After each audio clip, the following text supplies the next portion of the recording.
What's up, YouTube? HudsonFan15. Here is a sub-contest response for RichSlyFox. Now, Richie and I have known each other for almost as long, I think, as we've both been on here.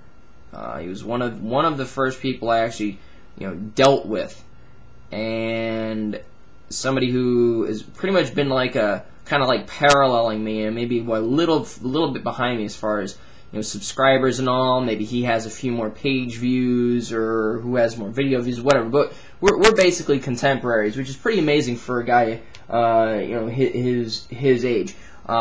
He's something of a mover and shaker, I'll call him. He wins contests on other websites. He's got a big involvement in Upper Deck, as you can tell from the full set of print plates that they sent him. Just genuinely a guy that you should be subscribed to. Now, he has, as I make this video, about 723 subscribers. He's looking for 850. Easily achievable. Easily achievable, because there are enough quality people around who I'm sure are not who are not subscribed to him, that I'm sure would enjoy being subscribed to him. He does some great mystery packs. He's done a few box breaks. Good trader. You can check out his record on Sports Card Forum as well for that. And his contest is talking about your favorite team and why.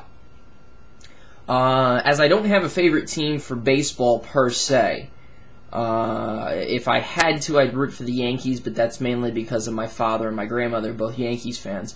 So my favorite team overall, it would be the football team, which is the Colts. I began following the Colts kind of in that era where I was growing into being able to formulate my own opinions and whatnot, and I was of the right age, where I was kind of breaking free of the parents. My father was a big Parcells guy, so he was a Giants fan in that era, and then he's since returned to his original favorite team, which was the Raiders, unfortunately. I began following the Colts in the spring of 1994. My uncle, my mother's brother, who is since passed, lived in San Diego for quite a while, but he was originally from here. Now they were a military family, so they moved around a lot, but he spent a good chunk of his life here in Connecticut. So he got to see a number of Yale football games, as they are probably the biggest university in the area, or they were at the time, and now UConn's kind of supplanted that as far as sports goes. So when he got the chance to see Yale play out there, it was kind of exciting for him. So he went and he saw a Yale versus San Diego State University game, which they do that game every couple of years. And he happened to call within about a week after seeing that game, and he was talking to my mother, and he asked, is Tom still interested in football? And she said yes, and he said, well, put him on the phone. And he said, Tom, he said, I've been watching football longer than you've been alive.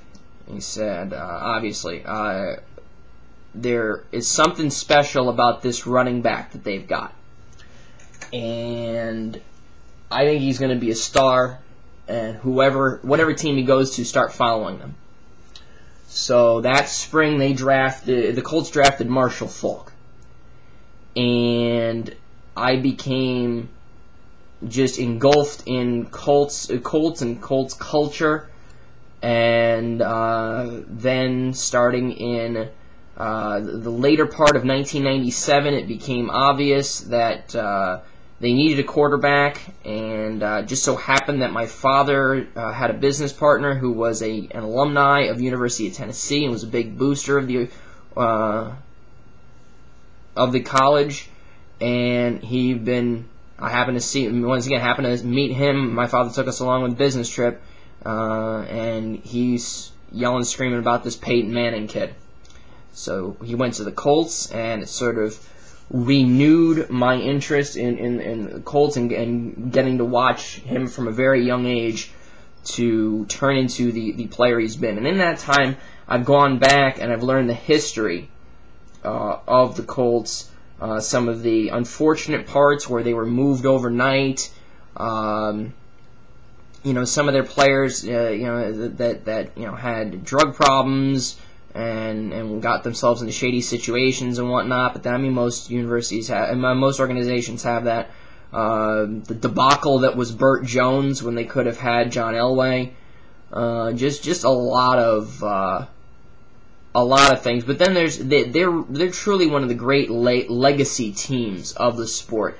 And even if you're not a Colts fan, unless you absolutely don't like the Colts, there's a book called The Life and Times of Johnny U that is absolutely worth reading because it gives you a great picture of what football was like starting in about the mid-50s and going through and through the life of John Unitas, and to watch how the NFL was formed, to hear about how the players from that era have been treated, as far as what their medical conditions are and how little they actually get from the league, despite the massive success and the massive amount of money that the league makes now.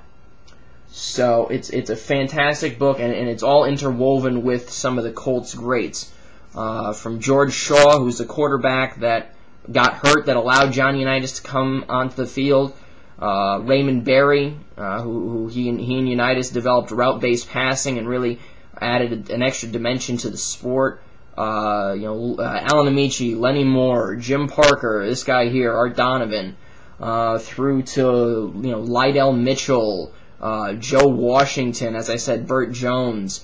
When they drafted Andre Rison, the bust that was Jeff George, through Falk and Manning and James and Harrison and Wayne, all the way through to Donald Brown. They have just all these really identifiable and big players, and they are a fun team to watch. They've got some great fans out there in the Midwest, and I'm hoping at some point in my life I get to go out there and see that new stadium. But long story short is I'm a Colts fan, probably will be for the rest of my life.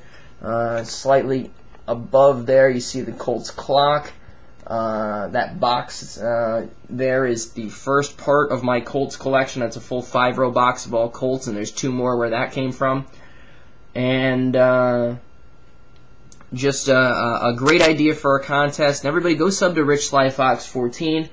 Rich, thank you for doing this contest. I've got my fingers crossed for first place because I do not have a Tommy Hanson autograph in a Braves uniform, so I would absolutely love to get one. But regardless of whether or not I even win a prize, this video was worth it because everybody deserves to see your videos and see the great job that you do on here on a daily basis. All right, YouTube, peace.